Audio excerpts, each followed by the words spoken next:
एक परिवार है, एक पिता और उनकी 8 बेटियां। और वंश चलाने की चिंता। हाँ, तो इसी वजह से वो अपने ही नाती को गोद ले लेते हैं। सब ठीक चल रहा था, लेकिन फिर पिता की मृत्यु हो जाती है बिना कोई वसीयत लिखे। और बस यहीं से परिवार एक बहुत बड़ी कानूनी लड़ाई में फंस गया, पुश्तैनी संपत्ति को लेकर। और ये लड़ाई थी उम्मीदों और कानून के बीच की। बेटियों को लग रहा था कि भाई पूरी संपत्ति हम 8 बहनों में बराबर बटेगी, मतलब हर एक को एक 18 हिस्सा। लेकिन गोद लिए बेटे बसावराजप्पा का दावा कुछ और ही था। उसका कहना था कि नहीं, आधी संपत्ति पर तो मेरा हक गोद लेने के दिन से ही बन गया था। और मामला यहीं पर आकर उलझ गया। तो आज हम सुप्रीम कोर्ट के इसी बहुत ही दिलचस्प फैसले बसावराजप्पा बनाम गुरु बसम्मा की गहराई में उतरेंगे। बिल्कुल, ये केस हमें समझाएगा कि कैसे गोद लेने का एक फैसला विरासत का पूरा गणित ही बदल सकता है। तो चलिए शुरू करते हैं। सबसे पहले इस केस को समझने के लिए हमें एक कानूनी सिद्धांत को समझना होगा, जिसे आपने कानूनी प्रत्यारोपण कहा था। हाँ, लीगल ट्रांसप्लांट। ये हिंदू दत्तक ग्रहण और भरण पोषण अधिनियम की धारा 12 का सार है। एक सेकंड, कानूनी प्रत्यारोपण, ये सुनने में तो बड़ा भारी शब्द लग रहा है। इसका मतलब क्या है?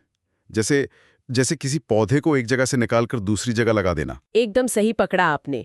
कानून की नजर में जब एक बच्चे को गोद लिया जाता है तो वो अपने जन्म के परिवार से, मतलब उसकी जड़ों से पूरी तरह कट जाता है। अच्छा। और नए परिवार में कानूनी तौर पर रोप दिया जाता है। उसे वो सारे अधिकार मिल जाते हैं जो एक सगे बेटे को मिलते हैं। तो आप ये कह रही हैं कि जिस दिन नरसाप्पा ने अपने नाती को गोद लिया, ठीक उसी पल वो उनकी पुश्तैनी संपत्ति में एक सैद्धायिक या जॉइंट ओनर बन गया। हाँ, पिता के जिंदा रहते हुए भी। और यही इस केस का सबसे बड़ा टर्निंग पॉइंट था। इसी वजह से कोर्ट ने वो काल्पनिक बंटवारे वाला सिद्धांत इस्तेमाल किया होगा। बिल्कुल, उसे नोशनल पार्टीशन कहते हैं। अच्छा, तो ये नोशनल पार्टीशन का गणित क्या है, ये थोड़ा आसान भाषा में समझाइए। ठीक है, तो कानून ये कल्पना करता है कि पिता की मृत्यु से ठीक एक पल पहले संपत्ति का बंटवारा हुआ। एक पल पहले।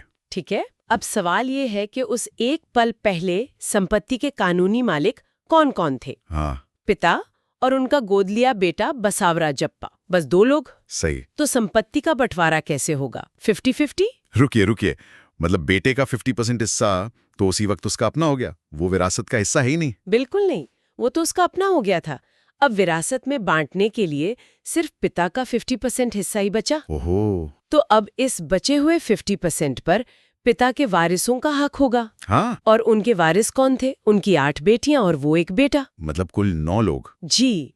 तो पिता के उस आधे हिस्से को 9 बराबर टुकड़ों में बांटा गया। तो हर बेटी को पूरी संपत्ति का सिर्फ 1/18 हिस्सा मिला। अरे, जो बेटियां 18 की उम्मीद कर रही थी, उन्हें तो आधे से भी कम मिला। हाँ, और इसी गणित ने पूरे केस का नतीजा तय कर दिया। ये तो जमीन आसमान का फर्क है। अच्छा, संपत्ति की बात तो समझ आ गई, लेकिन उस घर का क्या हुआ जिसमें परिवार रहता था? ये भी एक बहुत अच्छा सवाल है, क्योंकि इस केस में एक और कानूनी पेंच था।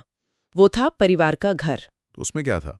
उस समय हिंदू उत्तराधिकार अधिनियम की एक धारा होती थी, धारा 23, जिसे अब हटा दिया गया है। अच्छा, वो क्या कहती थी? वो धारा ये कहती थी कि अगर परिवार के घर में कोई पुरुष वारिस रह रहा है तो महिला वारिस उस घर के बंटवारे की मांग नहीं कर सकती। मतलब बेटियों को घर में रहने का अधिकार तो था, लेकिन वो उसे बेचने या बांटने के लिए भाई पर कोई दबाव नहीं डाल सकती थी। बिल्कुल। हालांकि ये जानना जरूरी है कि 2005 में ये कानून बदल गया और बेटियों को भी बराबर का सहदायिक अधिकार मिल गया। हाँ, वो एक बहुत बड़ा और जरूरी बदलाव था। तो इस पूरी कहानी से आज के समय में हमारे लिए क्या बड़े सबक हैं? मेरे हिसाब से 2 सबसे बड़े सबक हैं। पहला, कि गोद लेना सिर्फ एक भावनात्मक फैसला नहीं है, ये एक बहुत शक्तिशाली कानूनी प्रक्रिया है जो संपत्ति के अधिकारों को तुरंत, मतलब उसी क्षण बदल देती है। और दूसरा ये कि पुश्तैनी संपत्ति और खुद की कमाई हुई संपत्ति के कानून में बहुत बड़ा फर्क है। और शायद सबसे जरूरी बात जो ये केस चीख कर कहता है, वो है वसीयत बनाने की अहमियत। एक साफ सुथरी वसीयत शायद इस पूरे पारिवारिक विवाद को होने ही नहीं देती। सही बात है। और इस पर सोचते हुए एक सवाल मन में आता है, आज 2005 के कानून के बाद जहां बेटियां भी सहदायिक होती हैं, अगर यही मामला सुप्रीम कोर्ट में आता तो नतीजा क्या होता? क्या तब भी वरासत का गणित इतना ही चौंकाने वाला होता? ये सोचने वाली बात है।